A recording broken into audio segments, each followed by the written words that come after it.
अफगानिस्तान में तालिबान का प्रभाव बढ़ रहा है। 95% अमेरिकी और नेटो फौज अफगानिस्तान छोड़कर जा चुकी हैं। इन सब के बीच आज तालिबान ने बड़ी धमक दिखाने की कोशिश की। हमलावरों ने काबुल के सबसे सुरक्षित ग्रीन जोन को निशाना बनाया। यहां अफगानिस्तान के राष्ट्रपति अशरफ गनी के अलावा दुनिया के कई देशों के दूतावास हैं।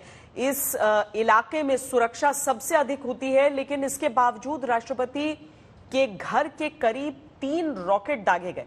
जिस समय हमला हुआ उस समय राष्ट्रपति भवन में बकरीद की नमाज पढ़ी जा रही थी और पूरा देश टीवी पर इसे देख रहा था। यह घटना तालिबान का आक्रामक रॉकेट संदेश है।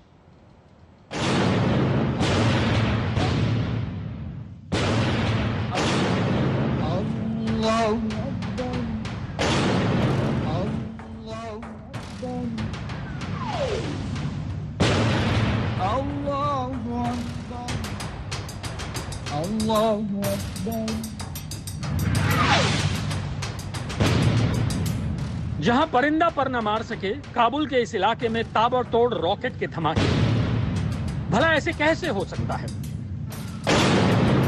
जाहिर है इस धमाके से सनसनी फैल गई।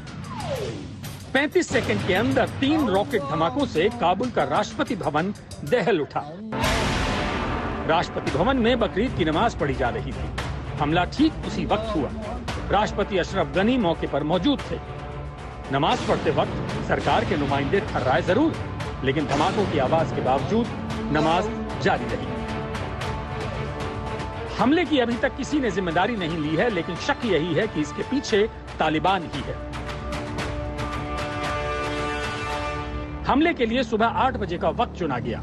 इस वक्त किलेनुमा ग्रीन जोन में नमाज अदा की जा रही थी। हमलावरों ने एक कार के जरिए 3 रॉकेट दागे। ये रॉकेट बागे अली मर्दा, चमन हुजूरी और पुलिस डिस्ट्रिक्ट क्षेत्र में गिरे। ये काबुल के पास उस परवान इलाके की तस्वीरें हैं जहां से 3 रॉकेट दागे गए थे। रॉकेट दागे जाने के फौरन बाद इस इलाके की घेराबंदी कर दी गई। आज सुबह काबुल शहर में एक के बाद एक 3 रॉकेट राष्ट्रपति पैलेस पर गिरे।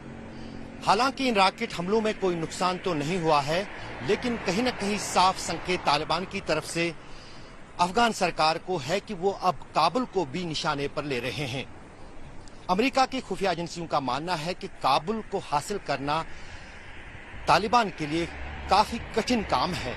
अभी तक उनके पास वो साधन नहीं है जिनसे काबुल पर तालिबान कब्जा जमा सकता है, लेकिन इतना जरूर है कि लगातार तालिबान की तरफ से अफगानिस्तान में धीरे धीरे अलग अलग इलाकों में कब्जा जारी है।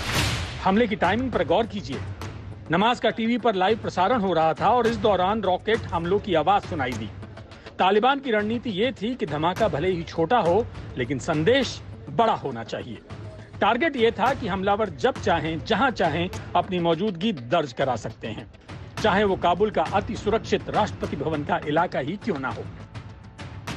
अगर इन धमाकों की आवाज से भगदड़ और अफरा तफरी मच जाती तो तालिबान का मकसद पूरा हो जाता। लेकिन अच्छी बात यह रही कि हमले के खतरे के बीच भी जबरदस्त संयम था। सुरक्षा कर्मियों के अलावा कोई अपनी जगह से नहीं हिला। संदेश यही गया कि अफगान सरकार मजबूती के साथ टिकी है। दहशत फैलाने की दुश्मनों की हर कोशिश नाकाम होगी। रक्षा एक्सपर्ट बता रहे हैं कि इस हमले के पीछे तालिबान का मकसद साफ तौर पर दहशत और सनसनी पैदा करना था। तालिबान के कुछ एलिमेंट्स अफगानिस्तान के वीआईपी नर्व सेंटर के पास पहुंच गए हैं, in this case president house के पास, और शेलिंग कर रहे हैं। दूसरा, जो जितने नमाजी थे, लोग बैठे हुए थे, उनको कोई फर्क नहीं पड़ रहा था। वो अपनी नमाज में लगे रहे, मानो एक्चुअली वो यूज्ड टू हो गए हैं, मानो एक सिग्नल भेज रहे हों तालिबान को कि हम आपसे डरते नहीं हैं और हम अपना काम करते रहेंगे। वैसे भी आपने नोटिस किया होगा कि वीडियो में कि शेल जब आता है तो एक विस्लिंग साउंड सुनाई देता है। हम फौज में कहते हैं कि जब विस्लिंग साउंड सुनाई दे, इसका मतलब यह है कि शेल आपको मिस कर गया है। जो शेल आपके ऊपर गिरेगा उसका विस्लिंग साउंड नहीं आएगा, उसका सिर्फ धमाका सुनाई देगा। तालिबानी लड़ाके अफगानिस्तानी शहरों को घेरे खड़े हैं। हर मोर्चे पर जोरदार संघर्ष है। लेकिन बच्चों को इससे क्या मतलब? मौका बकरीद का है तो नए कपड़े, खिलौने और खुशी चेहरे पर साफ दिख रही है। हालांकि इस बार रौनक कुछ कम है। अफगान सरकार ने मस्जिद और ईदगाह में नमाज पर रोक लगा दी थी। डर यही था कि कहीं बेगुनाह लोग निशाने पर ना आ जाएं। अफगानिस्तान में ईद उल अजहा आज मनाई जा रही है। दरअसल एक दिन पहले, भारत से एक दिन पहले ही अफगानिस्तान में ये ईद का त्योहार मनाया जाता है और यहाँ कंदहार की सड़कों पर बच्चों को मालूम भी नहीं कि कंदहार में किस तरह के हालात हैं और उनके लिए ईद की खुशी जो है वो दुनिया और देश के बाकी हिस्सों की तरह ईद का त्योहार है। कंदहार के हालात दिन ब दिन बिगड़ रहे हैं और पूरी तरह से इस शहर को तालिबान ने घेर लिया है। उस बीच आज कंदहार में ईद की नमाज किसी भी जगह पर एक साथ नहीं हुई, क्योंकि सरकार की तरफ से सुरक्षा को लेकर ये फरमान जारी किया गया कि ईद की नमाज जो है वो किसी भी मस्जिद या ईदगाह में नहीं होगी।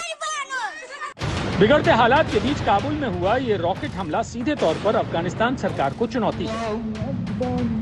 तालिबान ग्रामीण इलाकों पर कब्जा और पैठ जमाए हुए है। अब उसकी कोशिश देश के बड़े शहरों पर कब्जा जमाने की है, लेकिन अफगान सेना से उसको कड़ी चुनौती मिल रही है। अफगान सेना ने पिछले कुछ घंटों में बामियान में सैगन, कहमर जिलों और निमरोज में चखनसुर पर फिर से कब्जा कर लिया है। सरकारी सेना की कार्रवाई में 100 से ज्यादा तालिबानी लड़ाके मारे गए हैं। सेना उनकी सप्लाई चेन को काट रही है। हालांकि ये भी सच है कि तालिबान को पसंद करने वालों की बड़ी तादाद है, उसे पाकिस्तान से भी समर्थन मिल रहा है। लिहाजा लड़ाई के लंबे खींचे जाने और ज्यादा खूनी होने की पूरी आशंका है। दिल्ली से मंजीत नेगी के साथ अशरफ वानी, कंधार, आज तक।